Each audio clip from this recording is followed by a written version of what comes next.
Hello everyone, this is Drew with Drew Drives at Grubbs Family Dealerships, and today we're going for a drive in this 2018 Alfa Romeo Giulia TI Sport. It has a 2-liter turbocharged 4-cylinder with 280 horsepower and 306 pound-feet of torque with an 8-speed automatic transmission. Use your backup camera. It's alright. You can't really see it all that well, to be honest. You do have parking sensors, but yeah, the resolution on the backup camera is not good. And then you have this sport mode right here, DNA, which is interesting. So D is dynamic, I guess N is normal, and A, I'm not quite sure what that means.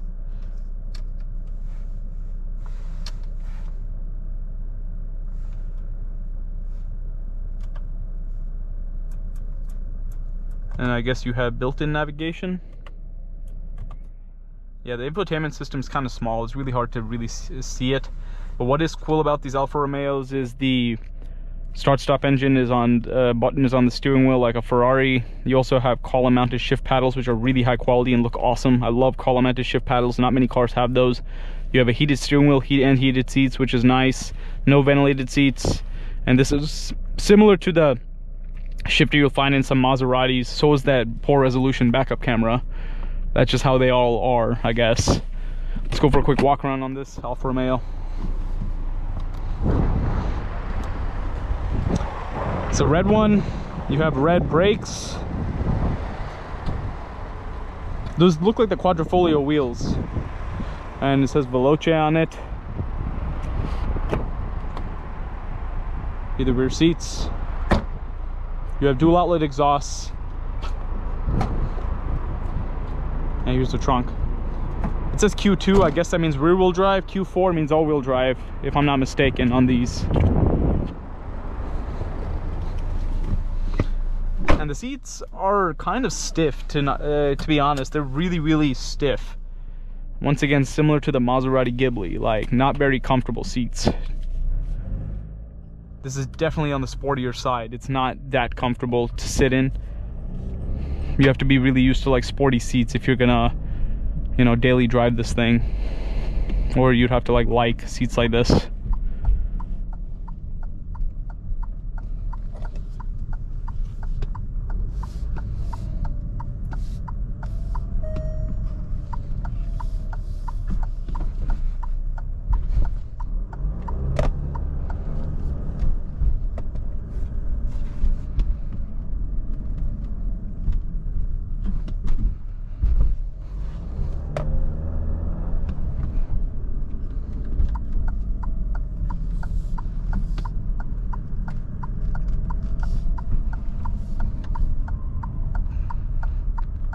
It seems like this is one of those turn signal stocks that go back to center once you use it, which bothers me. And so that some brands do that. I personally am not a fan of that at all.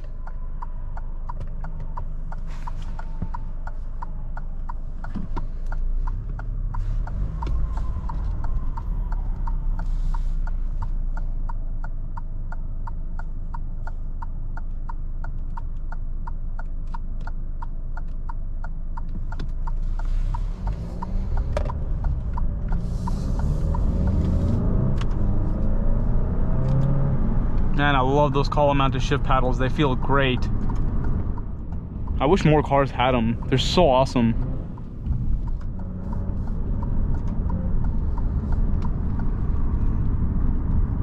Yeah, like one thing, if you're a viewer of my channel, I am pretty critical on some Maseratis, but I do say in those that the shift paddles are one of the coolest parts, regardless of like the build quality and the interior and stuff. The shift paddles are one of the best ones in the industry.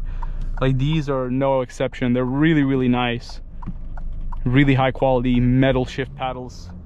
It makes, whenever you pull the paddle, it makes it feel like you're doing something, which I really like. And also what's the benefit of a column mounted shift paddle is that when you're going around turns, you know, sharp corners and stuff, and you're using the paddles, you don't have to look for the paddle. You know where it is all the time because they're fixed.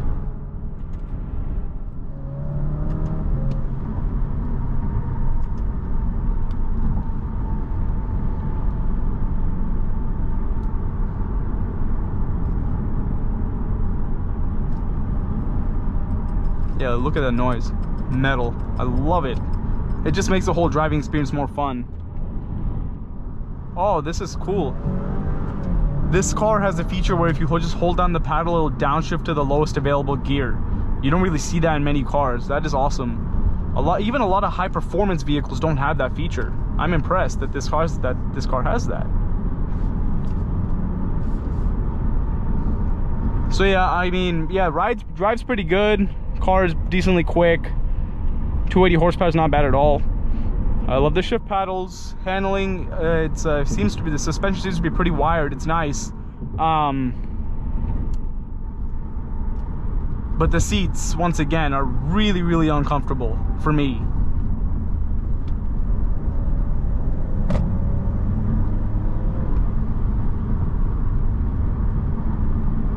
Like, yeah, the lumbar support, it's really not there.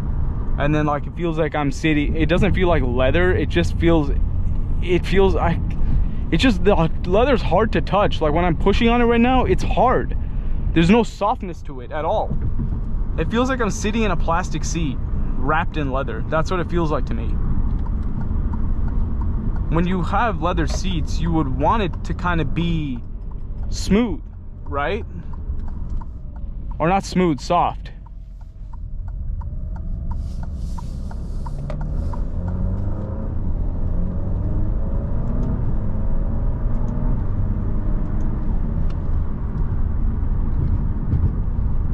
But I do like the steering wheel. It looks really cool. Yeah, I mean, Alfa Romeo in general in the United States market, they came back like 5 years ago, I think, 5 or 6 years ago. It hasn't caught on all that much. Like, in the United States market, Alfa Romeos are not particularly very popular, other than for like a very niche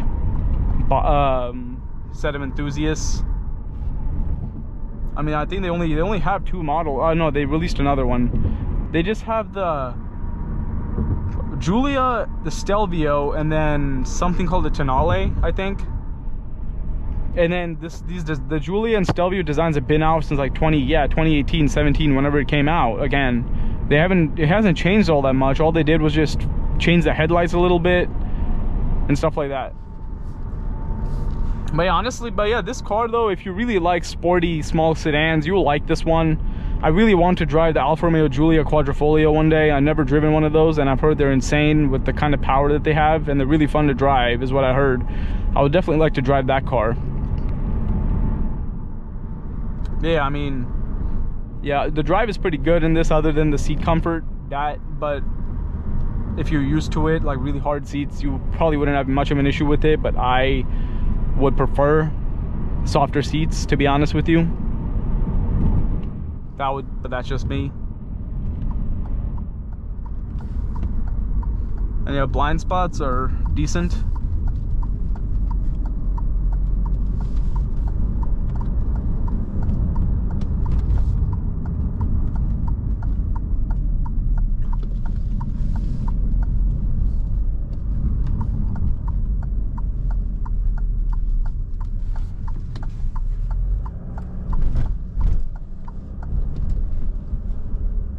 But anyways, that is about it. Thank you for watching another video of Drew Drives. If you enjoyed this video, please consider subscribing, and be sure to check out the link to Grubb's Family Dealerships if you would like to shop for cool pre-owned vehicles like this Alfa Romeo.